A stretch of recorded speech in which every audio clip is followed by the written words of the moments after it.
Ayu kali ini.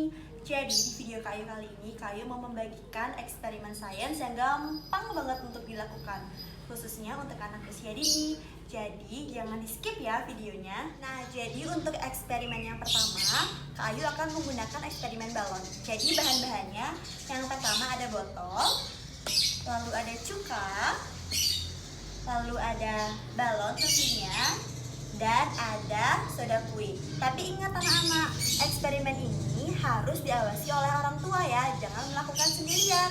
Karena nanti kalau anak-anak kecepatan cuka, nanti matanya bisa perih ya. Nah, jadi caranya yang pertama, kita masukkan dulu soda kuenya ke dalam botol ya. Kayu pakainya sini aja ya. Terus kita masukkan cukanya juga ke dalam botol.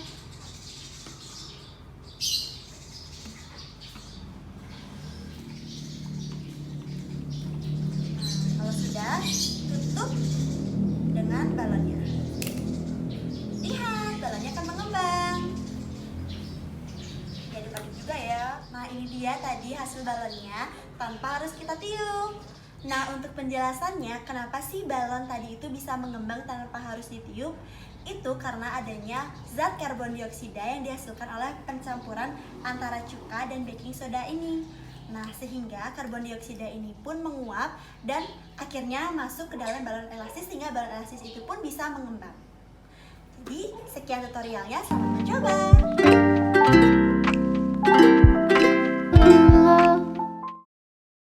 Nah, di video eksperimen yang kedua ini, Kayu bakal menggunakan api. Tapi ingat, kalau eksperimennya menggunakan api itu harus diawasi oleh orang tua ya. Jadi, bahan-bahan yang perlu disiapkan untuk eksperimen api ini, yang pertama itu adalah lilin. Yang kedua, 2 buah balon. Ini kita pakai 2 aja balonnya.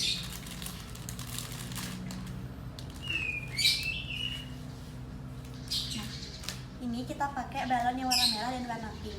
Jadi nanti balon yang warna pink ini akan diisi air dan ditiup, sedangkan balon yang merah ini hanya akan diisi udara biasa. Jadi nanti kita lihat ya bagaimana reaksi antara 2 buah balon ini. Nah, ini dia balon yang tadi udah Kak Ayu tiup. Jadi balon yang merah ini hanya berisikan gas biasa, sedangkan balon yang pink ini sudah Kak Ayu isikan air. Nah, jadi kita akan lihat reaksi dari balon yang merah ini dulu ya. Nah, jadi Kak Ayu akan melakukan percobaan dengan balon yang hanya berisi gas ini. Jadi Kak Ayu akan taruh di atas api. Kira-kira apa sih yang akan terjadi? Tapi karena berhubung Kak Ayu nggak berani, jadi Kak Ayu akan memanggil bantuan dari teman Kak Ayu, yaitu Kak Dani. Kak Dani, sini dong. Hai. Ya, jadi Kak Doni yang akan melakukan eksperimen ini.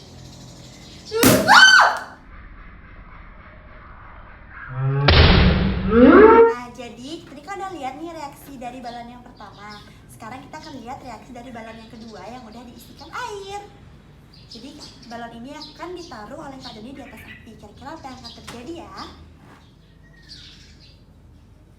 Nah, udah lihat kan? Jadi balonnya tidak akan meletus kalau misalkan ditaruh di atas api. Nah, untuk penjelasannya kenapa sih balon yang pertama itu bisa meledak sedangkan balon yang kedua ini nggak meledak, itu karena balon yang kedua ini berisikan air. Jadi air ini itu merupakan penyerap panas.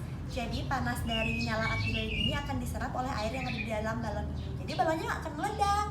Tapi jika dibakar terlalu lama, airnya akan mendidih di dalam sehingga balon pun akan meledak. Seperti itu anak-anak. Nah, itu dia tadi eksperimen dengan menggunakan balon dan api. Dan ingat, jika melakukan eksperimen ini, anak-anak harus diawasi oleh orang tua ya, jangan melakukan sendirian. Nah, jadi para bunda, perkembangan sains ini sangatlah penting diajarkan kepada anak. Kenapa? Karena dengan mengajarkan sains kepada anak usia dini, itu kita bisa mengetahui perkembangan si anak, mulai dari perkembangan fisik motoriknya, seperti anak-anak belajar untuk menuangkan, lalu anak-anak belajar untuk meniup, lalu dari segi kognitifnya anak-anak mengetahui sebab akibat yang terjadi. Nah, lalu untuk bahasanya, dari perkembangan bahasa anak-anak bisa mengungkapkan ekspresi mengekspresi diri mereka tentang eksperimen yang mereka lakukan. Dan masih banyak lagi Bunda. Jadi tunggu apa lagi? Ayo ajarkan anak-anak kita belajar sains mulai dari usia dini. Dan ingat, selalu jaga diri di rumah ya, jangan keluar dulu. Dan stay safe semua.